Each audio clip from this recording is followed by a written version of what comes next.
दोस्तों, क्या supreme court और अदालतों पर सरकार का पहरा है? क्या सरकार अपने हिसाब से फैसला सुनवाती है? क्या सरकार का दबाव इन तमाम संस्थाओं पर जो है वो चलता है? क्या सरकार जो है अपने हिसाब से ही वर्डिक्ट जजों को कहती है कि दीजिए? दरअसल इस वक्त ये सवाल जो है बहुत तेजी से उठ रहा है। कई ऐसे मामले आए जिसमें विपक्ष की तरफ से आरोप लगाया गया कि कैसे सरकार जो है हर एक चीज को कंट्रोल कर रही है। खासकर कांग्रेस के नेता की तरफ से ये बार बार कहा जाता है कि कैसे जो है न्यायपालिका पर जो है भाजपा सरकार अपना दबदबा बरकरार रखना चाहती है।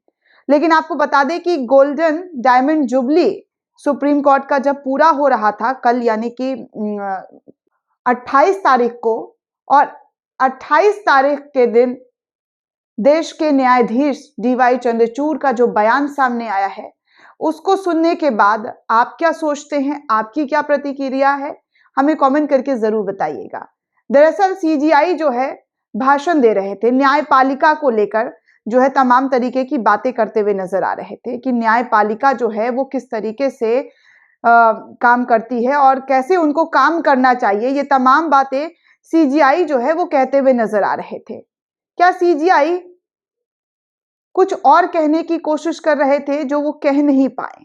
ऐसे भी लोगों की तरफ से प्रतिक्रिया सामने आ रही है और कहा जा रहा है कि सीजीआई जो है वो दबे जुबान कुछ और बातें कहना चाह रहे हैं। ऐसे तमाम कमेंट्स भी हैं दोस्तों। तो मैं सबसे पहले आपको न्यूज़ 24 के हवाले से सीजीआई का जो बयान कोट किया गया है वो आपको सुनाना चाहूंगी कि सीजीआई ने क्या कुछ कहा है। कैसे जो है उन्होंने कहा है कि न्याय देते वक्त ना हो कोई राजनीतिक दबाव। सीजीआई चंद्रचूड़ ने सुप्रीम कोर्ट के 75 साल पूरा होने के उपलक्ष्य में यह बयान दिया है कि न्याय जो है वो स्वतंत्र तरीके से दिया जाना चाहिए और किसी भी तरीके से राजनीतिक दबाव जो है न्यायपालिका पर नहीं होनी चाहिए। वो जो न्याय दे, जो फैसला सुनाए, वो स्वतंत्र रूप से सुनाए। तो ये जो है इनको लेकर कई यूजर्स जो है इनके बयान पर अपनी प्रतिक्रिया दे रहे, कह रहे हैं कि ये अपने जजों को बोलिए जो राज्यसभा सीट के लिए न्याय का गला दबा दे रहे हैं। ऐसी ऐसी प्रतिक्रिया जो है लोगों की आ रही है। अशोक नाम के एक यूजर है, वो लिखते हैं कि सीजीआई की बातों से लग रहा है कि आज न्याय देते समय न्यायालय राजनीतिक दबाव में काम कर रहा है।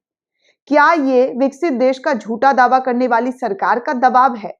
तो इस तरीके से तमाम ऐसे कमेंट्स हैं जो सीजीआई के इस बयान को लेकर तो लोगों के जरिए निकलकर सामने आ रहा है।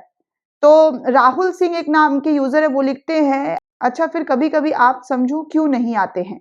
इस तरीके से इन्होंने मतलब एक से बढ़कर एक लोगों की प्रतिक्रिया सामने आ रही है। लेकिन सबसे पहले मैं डीवाई चंद्रचूड़ साहब का जो बयान है वो मैं आपको बताना चाहूंगी कि किस तरीके से जो है उनकी प्रतिक्रिया सामने आई है और वो उन्होंने क्या कुछ कहा है गोल्डन डायमंड जुबली पर। वो कहते हैं कि जजों का सामाजिक राजनीतिक दबावों से आजाद होना सबसे ज्यादा जरूरी है। सुप्रीम कोर्ट की डायमंड जुबली पर चीफ जस्टिस डीवाई चंद्रचूड़ का ये बयान है। एबीपी न्यूज के हवाले से खबर आई और एबीपी न्यूज लिखता है कि भारत के चीफ जस्टिस डीवाई चंद्रचूड़ ने 28 जनवरी को कहा है कि जजों को सामाजिक और राजनीतिक दबावों से आजाद होना चाहिए।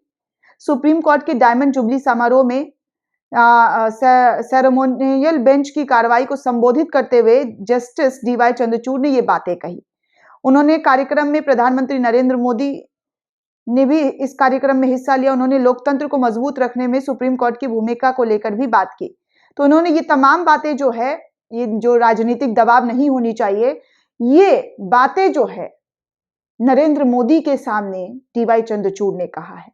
यानी कि कहीं ना कहीं वो ये बात प्रधानमंत्री तक पहुंचाने की, शायद ऐसा हो सकता है या फिर नहीं भी हो सकता है, लेकिन लोग जिस तरीके से रिएक्ट कर रहे हैं उनका यही है कि शायद जो है वो इस तरीके की बातें करते हुए आगाह करने की कोशिश कर रहे हैं कि राजनीति अपनी जगह है लेकिन न्याय जो है वो सबके लिए होता है और सबको फैसला, जो न्याय मिलना है, जिनके साथ अन्याय हुआ है वो उनका हक होता है और अगर उनके साथ इस तरीके की चीजें होती है तो ये गलत होता है। सुप्रीम कोर्ट की सेरेमोनियल बेंच में सभी 34 जज शामिल थे जिनका नेतृत्व चीफ जस्टिस डीवाई चंद्रचूड़ कर रहे थे। इसमें देश भर के हाईकोर्ट के चीफ जस्टिस भी शामिल थे। पीएम मोदी भी इस कार्यक्रम में नागरिक केंद्रित इंफॉर्मेशन एंड टेक्नोलॉजी पहल की शुरुआत कर रहे थे। इस मौके पर जस्टिस डीवाई चंद्रचूड़ और अटॉर्नी जनरल और वेंकटरमणी और सुप्रीम कोर्ट के बार एसोसिएशन के अध्यक्ष आदिश सी अग्रवाल ने भी इस सभा को संबोधित किया। यानी कि कुल मिलाकर बड़े नामचीन चेहरे जो हैं इस प्रोग्राम में सम्मिलित थे और खासकर डीवाई चंद्रचूड़ ने जिस तरीके के बयान दिए हैं वो वाकई हिम्मत करके बोलने वाला बयान था, जिसको लेकर तमाम लोगों की प्रतिक्रिया देखने को मिल रही है। दोस्तों, इस पूरे रिपोर्ट को लेकर आप क्या सोचते हैं, आपकी क्या राय है, हमें कमेंट करके जरूर बताइएगा। साथ ही साथ चैनल को सब्सक्राइब करना बिल्कुल भी ना भूलें।